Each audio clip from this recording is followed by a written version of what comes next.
Sebelum nonton videonya, saya sarankan untuk kalian menggunakan headset agar pengalaman video yang lebih menyenangkan, dan siapkan mental kalian.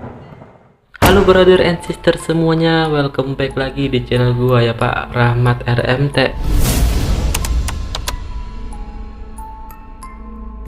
Dan ya, kali ini kita akan cerita horor lagi. Nah, dan buat kalian terima kasih banget yang sudah berkunjung ke sini. Jangan lupa like, comment, dan subscribe. Nah, tanpa berlama-lama lagi, kita masuk ke dalam zona hitam horror story.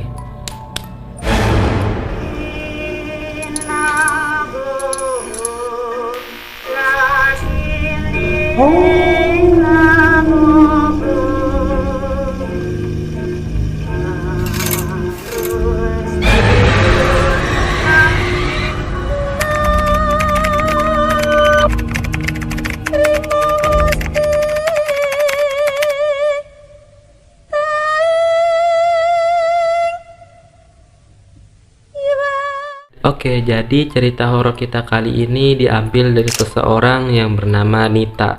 Nita ini memiliki 3 orang saudara, yang dimana cerita ini berawal sejak 2007. Nah, pada saat itu si Nita ini dia mencalonkan dirinya untuk menjadi polwan.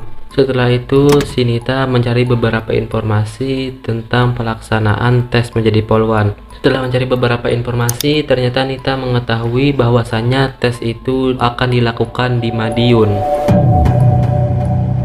Jadi di keesokan paginya, si Nita ini langsung bersiap-siap sekitaran jam 4 subuh. Si Nita ini sudah menggunakan baju putih dan juga celana hitam.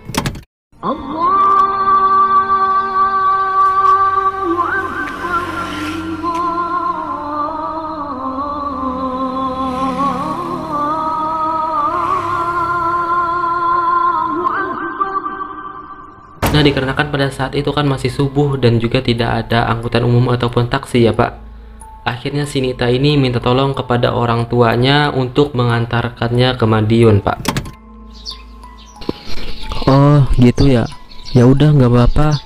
Ntar bapak aja yang nganterin. Biar kamu juga lebih aman. Yuk siap-siap dulu. Akhirnya si Nita ini dengan orang tuanya berangkat ke Madiun. Setelah menempuh beberapa jam, akhirnya si Nita dan orang tuanya ini sampai di Madiun sekitar jam 7. Kemudian si Nita melanjutkan tes dan ujiannya untuk menjadi seorang polwan. Dan akhirnya ujian itu selesai sekitar jam 3 sore Pak. Dan juga ternyata pengumuman hasil tesnya itu juga langsung diberitahukan sore itu juga sekitaran jam 4. Beberapa lama mereka menunggu, akhirnya pengumuman itu pun diumumkan dan Nita ternyata berhasil lolos untuk mengikuti seleksi selanjutnya Pak. Nomor urut 021 atas nama Nita Rahayu dinyatakan lolos. Kemudian Nita dan ayahnya kembali lagi pulang ke rumah yang ada di Kediri. Nah, mungkin hari itu masih belum ada hal-hal yang janggal atau semacamnya gitu ya Pak. Setelah beberapa hari kemudian, akhirnya si Nita ini melanjutkan untuk melaksanakan tesnya yang berikutnya.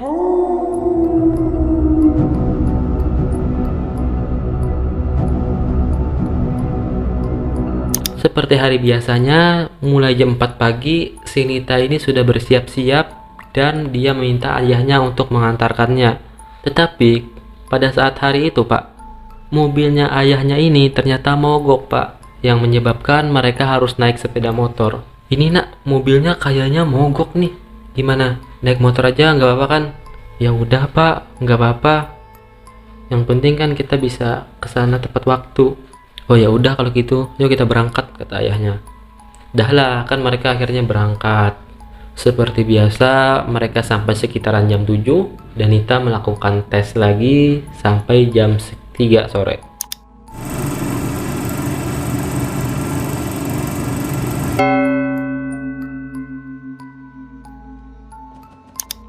Ya, sekitar jam 3 sore seperti biasanya tesnya selesai dan juga mereka harus menunggu pengumuman karena pengumuman diumumi hari itu juga Pak. Nyata Pak, si Nina ini alhamdulillahnya lagi Pak, si Nita ini dia berhasil lolos untuk mengikuti seleksi berikutnya. Dikarenakan pengumumannya ini sekitaran jam 4, jadi mereka pulang itu udah hampir sore banget pak, udah menjelang maghrib lah.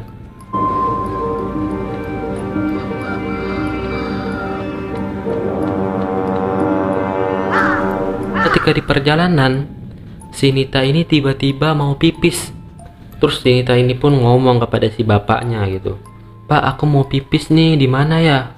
"Aduh nak, sabar dulu ya, kita cari SPBU, mungkin aja ada." Terus si Nitanya ini jawab, "Emang di sini ada SPBU, Pak?"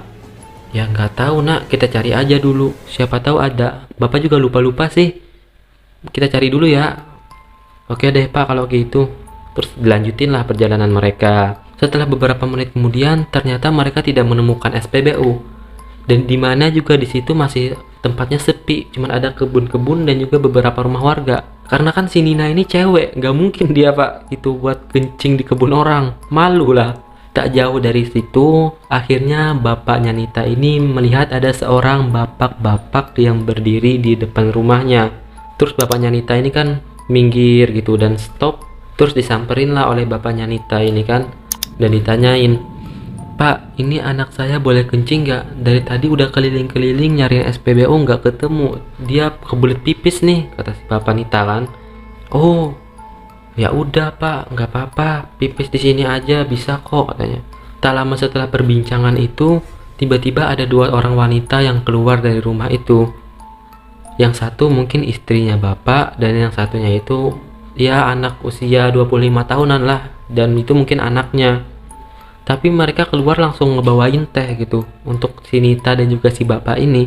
Dan setelah itu si bapak ini langsung nyuruh si anaknya tadi buat nganterin si Nita ke kamar mandi. Si Nita ini pun tidak terlalu memperhatikan sekitar kan, dia langsung ngikutin si anak itu dan langsung masuk ke dalam kamar mandi. Ketika masuk ke dalam kamar mandi, si Nita ini agak dibuat bingung nih. Di situ Nita agak sedikit bingung karena dia melihat di mana dinding-dindingnya kamar mandi itu udah berlumut dan udah kayak tak terurus, dan juga ternyata bak mandinya di situ tidak ada airnya. Tetapi setelah dicari-cari, ternyata Nita melihat di pojokan ada sebuah ember yang di situ juga ada keran, namun kerannya itu tidak mengeluarkan air begitu deras. Tapi ya nggak apa-apa lah pak, yang penting kan dia bisa kencing, bisa pipis lah gitu. Setelah selesai pipis, Nita ini kan keluar dari kamar mandi, yang dimana posisi kamar mandinya itu tepat berada di dapur mereka. Di situ dia melihat ibu-ibu yang di luar tadi. Tetapi dikarenakan ibunya itu tidak menghadap ke arahnya si Nita, Nita pun sungkan untuk menegur karena emang juga tidak akrab kan. Dan Nita pun kemudian langsung keluar untuk mendatangin ayahnya. Setelah Nita keluar, ternyata bapaknya lagi asik ngobrol sama bapak yang tadi. Kemudian ditawarin lah sama si bapak itu, "Monggo nak, ini tehnya diminum." "Ya pak, makasih pak," kata Nita kan. Setelah mereka ngobrol-ngobrol, terus si bapak yang punya rumah ini tadi ngomong sama Nita, "Nah, itu bajunya udah basah, apa nggak mau diganti dulu? Itu kamu bawa baju gantian nggak? Atau pakai baju anak saya aja gitu," katanya. "Oh nggak usah pak," ucap Nita gitu kan. "Saya juga bawa baju ganti kok." "Oh ya kalau bawa baju ganti, langsung aja tuh, ntar anak saya nganterin ke kamar." Setelah itu si bapak-bapak ini memerintahkan anaknya untuk mengantar Nita masuk ke dalam kamar. Nah, setelah Nita ini masuk, barulah dia memperhatikan seisi rumah tersebut. Karena yang awalnya tadi, si Nita kan buru-buru masuk tuh, jadi tidak memperhatikan. Setelah kedua kalinya dia masuk, barulah dia memperhatikan sekitar. Ternyata perabotan-perabotan yang ada di rumah tersebut semuanya ditutupi dengan kain putih. Dari situ Nita ini udah agak berpikir, gimana gitu, kan aneh aja. Dan kemudian sampailah Nita itu di depan pintu kamar dan dia dipersilahkan masuk, sedangkan si anak tadi berada di luar. Ketika masuk, si Nita ini kemudian dibuat bingung lagi nih. Dia melihat banyak sekali foto-foto pahlawan, yang mana foto tersebut digantungi dengan rangkaian bunga, dan juga perabotan-perabotan yang ada di kamar tersebut juga ditutupi dengan kain putih. Setelah itu si Nita ini ngelihat ke arah kasur si anaknya, yang dimana di atas kasur tersebut ternyata sudah diletakkan 7 macam bunga. Si Nita ini pun merasa kayak udah nggak enak aja gitu pak. Dan tak lama setelah itu pak, si Nita ini tiba-tiba merinding dan mendengar ada seseorang yang bersuara, "Nak, jangan lama-lama ya di sini. cepat pulang sebelum kamu celaka. Nak, jangan lama-lama ya di sini. Cepat pulang sebelum kamu celaka. Terus si Nita ini kan langsung kaget gitu. Dan juga suara itu benar-benar jelas terdengar olehnya. Setelah mendengar itu, si Nita pun bergegas langsung keluar. Dan si anak bapak tadi cuma diam ngeliatin Nita. Nah, disamperin Nita lah si bapaknya ini. Dan dia ngomong, "Pak, ayo kita pulang pak," kata Nita. Terus si bapak yang punya rumah ini kan langsung nyaut, "Kan tadi katanya mau ganti baju, kok nggak jadi nak?" "Nggak apa-apa pak, nanti di rumah aja," ucap si Nita. "Kok buru-buru banget sih nak?" kata bapak Nita kan. "Iya pak, nggak apa-apa, ini juga udah sore kan, nanti keburu malam loh." Si bapak ini pun udah ngelihat kayak ada sesuatu yang agak lain lah gitu dari wajahnya si Nita ini. Si bapak yang ngelihat wajah Nita kayak orang panik, akhirnya langsung, "Ya udahlah kita pulang aja," gitu.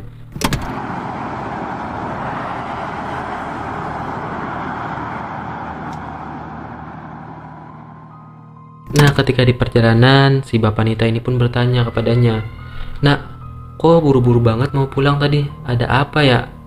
Terus si Nita ini pun menjawab, dan dia ngeceritain semua hal yang terjadi di rumah itu. "Iya pak, ketika aku masuk rumah tadi, itu semua perabotannya ditutupi dengan kain putih. Terus juga gambar-gambar pahlawannya itu digantungin dengan bunga. Dan juga di kasurnya itu terdapat 7 macam bunga pak." "Oh gitu ya. Ya udah deh, yang penting kita bisa pulang dulu," kata si bapak. Beberapa hari setelah itu, si Nita ini kan harus ngelanjutin seleksinya lagi karena dia udah lolos. Berangkatlah lagi mereka pada pagi itu sekitaran jam 4. Tetapi kali ini mereka sudah menggunakan mobil karena udah nggak mogok lagi gitu pak.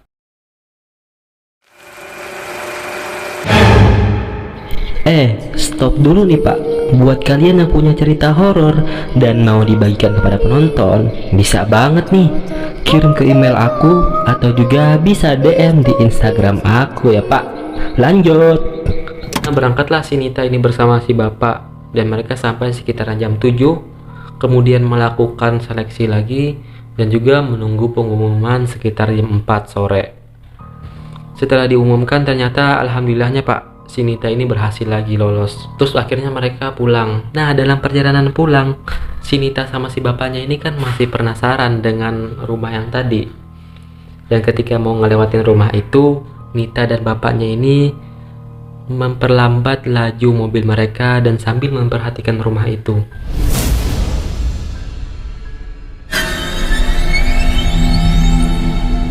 Setelah mereka memperhatikan rumah itu pak, ternyata rumah itu sangat-sangat berubah drastis. Yang awalnya tadi kan rumah biasa kan pak. Nah sekarang itu rumahnya itu dipenuhi dengan seluk belukar tanaman gitu pak. Di rumahnya itu benar-benar berlumut dan ya kayak udah rumah tua dan tidak ada orangnya. "Apa iya itu rumahnya?" kata si bapak Nita. "Iya pak, aku inget banget pak. Di depan pagar situ bapak kemarin ngelihat bapak-bapak itu kan. Dan juga aku ingat betul itu cat rumahnya warna biru." "Oh iya ya," kata si bapak. "Kok bisa ya tiba-tiba berubah kayak gitu?" Setelah itu si bapak ini ngerasain mobilnya itu berat dan ternyata banyak kempes. Dan kebetulan sekali di seberang jalan sana ternyata ada sebuah bengkel. Dengan segera bapaknya putar balik dan menuju ke bengkel tersebut. Dikarenakan rumah itu tidak jauh dari bengkel itu, bapak ini pun nanya sama tukang bengkel, "Pak, rumah yang itu emang ditumbuhi dengan seluk belukar dan tanaman ya?" "Iya pak," kata si bengkel gitu kan. "Itu rumah udah lama tidak didiami, sekitar 5 tahunan lah," gitu ucap bengkel. Setelah itu si Nita dan bapaknya ini kan saling natap gitu. "Hah, kok bisa ya? Bukannya kemarin kita ke situ ya?" kata bapaknya. Si bengkel ini kan ketawa. "Bapak ini ada-ada aja, orang rumahnya itu udah lama nggak didiamin." "Enggak pak, beneran. Ini anak saya sendiri loh jadi saksinya. Dia kemarin kan mau pipis dan juga nggak ada SPBU di sekitar sini. Jadi dia pipis di tempat bapak itu loh." "Ah, yang bener loh pak, itu udah lama loh nggak didiamin," kata si bengkel itu. Terus si bapaknya ini nanya, "Pak, emang rumahnya itu kenapa ya?" Terus si bengkel ini pun akhirnya menceritakan tentang peristiwa yang terjadi di rumah itu. "Jadi gini loh pak, dulu di rumah itu ada 3 orang, bapak, anak, sama ibunya. Nah, dan ternyata kata warga sekitar, si anaknya ini bunuh diri pak. Dikarenakan frustasi gitu ngelihat kelakuan kedua orang tuanya. Anaknya ini udah gak tahan lagi dan benar-benar depresi. orang tuanya itu diduga adalah orang yang melakukan pesugihan, dan anaknya ini sempat protes dengan kelakuan mereka. Tapi tak lama setelah itu, si anak ini pun akhirnya bunuh diri. 1 bulan setelah anak itu bunuh diri, kemudian bapak ibunya juga ikut bunuh diri gitu pak. Jadi rumah itu emang lama banget udah nggak didiamin. Nah ternyata itulah fakta sebenarnya pak. Berarti emang mereka kemarin mengunjungin rumah yang orangnya itu udah meninggal, dan akhirnya mereka pun pulang gitu pak. Nah mungkin ceritanya juga udah sampai sini dulu ya. Dan juga buat kalian yang mau berbagi tentang cerita horor, kalian bisa hubungin email yang tertera ya. Dan aku sekali lagi minta maaf, dalam sebuah cerita mungkin ada aja yang tertambah-tambah ataupun terkurangi, yang mana cerita ini juga didengar dari orang lain, bukan dari pengalaman aku sendiri. Jadi semuanya itu tidak 100% valid. Oke, jadi makasih banget nih yang udah nonton sampai akhir videonya. Dan juga jangan lupa nonton video aku yang berikutnya ya. Oke, assalamualaikum. Asik. Тили-тили-бом, закрой глаза скорее. Кто-то ходит